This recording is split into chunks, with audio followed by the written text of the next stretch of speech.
how did you get started in this industry? Oui, ok. Alors. Oh, wow. Okay, let me tell you this. So some people think it's a bit weird, but I wanted to be a stripper since I was like maybe 16. I wanted to start this because I wanted to make a platform for trans men in Australia. I went through a breakup. It was an accident.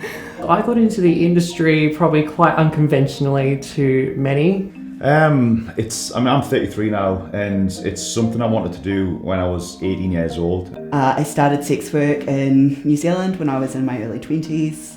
My journey started probably at 3. I went to a club to get a bartending job with that intention alone. But because my mum actually worked in the sex working industry, they figured out who my mum was and I was put on stage. So then I went from applying for a bartending job to dancing. And I wasn't too bad at it, so I was 18. I was still in high school. I was a student. I was really, really broke. I was really struggling to pay my rent. And I'd been interested in sex work for a while. I thought about doing it, and there wasn't a reason not to do it. And when I started doing it, for me it just kind of wasn't really a big deal. It was quite a practical decision, and it's not a decision I regret in any way at all.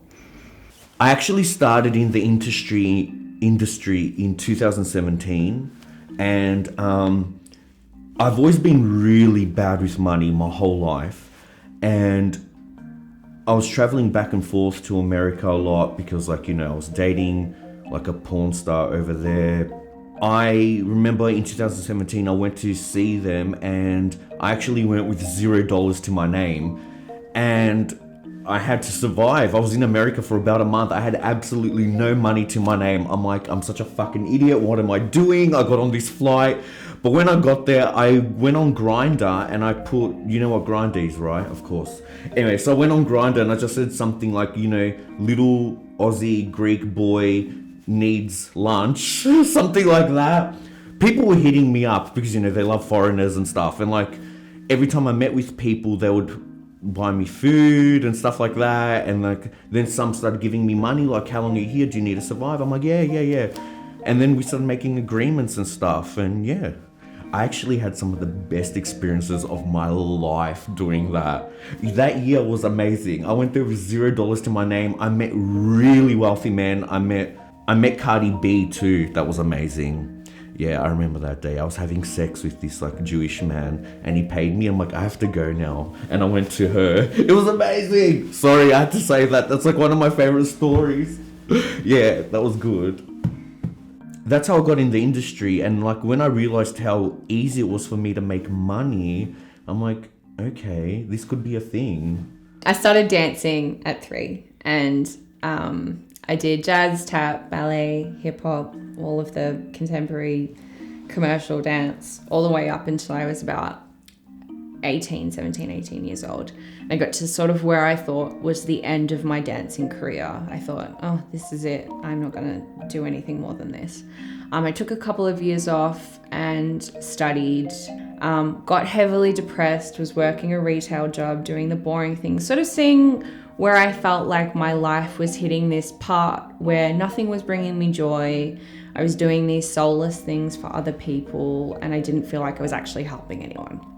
I ended up dating a stripper, and she took me to a burlesque class, and I did that first workshop and just decided that was my life. I was like, this is my life now. Yes, done.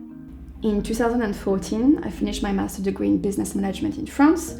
A lot of people went in Australia and told me, oh, that's cool, there is a very simple working holiday visa. I'm going to answer your question, but I just put a bit of background thing. Took my flight ticket, landed in Brisbane, and realized that, yes, it was about to become much more difficult, specifically when you are at the supermarket and you're on the line and you are at the cash register and you are trying to find the name of the veggies, and you're like, I have no fucking idea what is the name of these veggies in English, and I think after a few days I start to realizing that it's going to be hard, if you don't speak English anyway, lacking the adventure and maybe not being very clever. So I came here at the age of 25. I could barely speak English, and I came here with $1,500.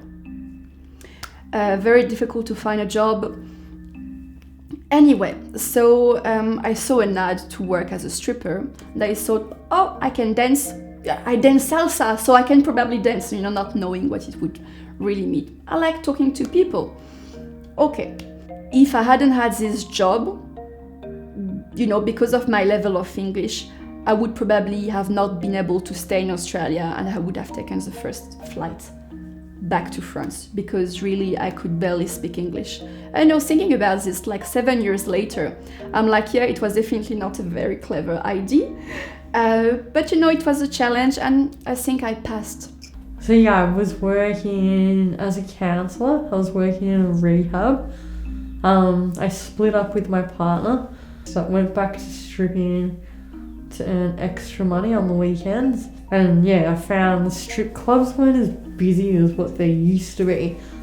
So I just was thinking, what else is out there? What else can I do? I then met a girl who was an escort, and then she mentors girls. So she basically created Hope Morgan. I used to work as a youth minister for a huge church organisation, trying to work out who I wanted to be in the world, and thought I could pray the gay away. And that was an epic fail. So I decided to throw the towel in, dive into the gay scene to try and work out who I was. And it was a sink or swim experience for me. So I ended up living through the lives of other people. And when I had the opportunity to be wanted by people, I was like, fuck yeah, I'm gonna do this. If they want me, let's do this and see where it goes. And that opened up the floodgates to becoming a sex worker, but also helping me understand my sexuality at the time as well. So some people think it's a bit weird, but I wanted to be a stripper since I was maybe 16. It's not my forever life goal, but it's something I've wanted to try for a long time. And yeah, so I just called up once I finally got got rid of the nerves. And yeah, applied. It's pretty easy, like a regular job interview, a lot shorter, a lot less questions and interrogations, but yeah. I was quite lively as a person. My mother always thought I was going to be like a stripper or something. And I actually looked into escorting when I was in the UK, and I signed up to an online agency, and I got ripped off because it wasn't real. It was just a scam. So when I come out here, I was doing some modelling, and one of the guys said, "Have you ever thought about it?" And I was like, "It's not really a real thing, is it?" And he said it is, and he basically showed me which websites at the time were the most popular one, so to speak, and I just dived into it. I created a profile, got my first job. I was bricking it somewhat. I was nervous, and things went from there. So it just started off small, and it went as big as it is now. I would have been 27 when I started. So yeah, it was like a 9-year gap. Do you know what I mean? So I've been thinking about it off and on for a while, but I just kind of gave up that dream of doing it. And yeah, when it actually become a reality, I couldn't take it in. It took us a while after the first few clients to think it was a real thing, because I thought the first client was a fluke. And I was like, it's not gonna, and then she come back, and then I got another one, and then it spiraled into the X amount I've got today. So yeah. I think I was 18, and I was curious. And also 18, I want to buy clothes, I want to buy makeup. I was like, already working a 9-to-5 job. It's not enough money. What can I do? And I was always open-minded. I thought, you know what, I try it.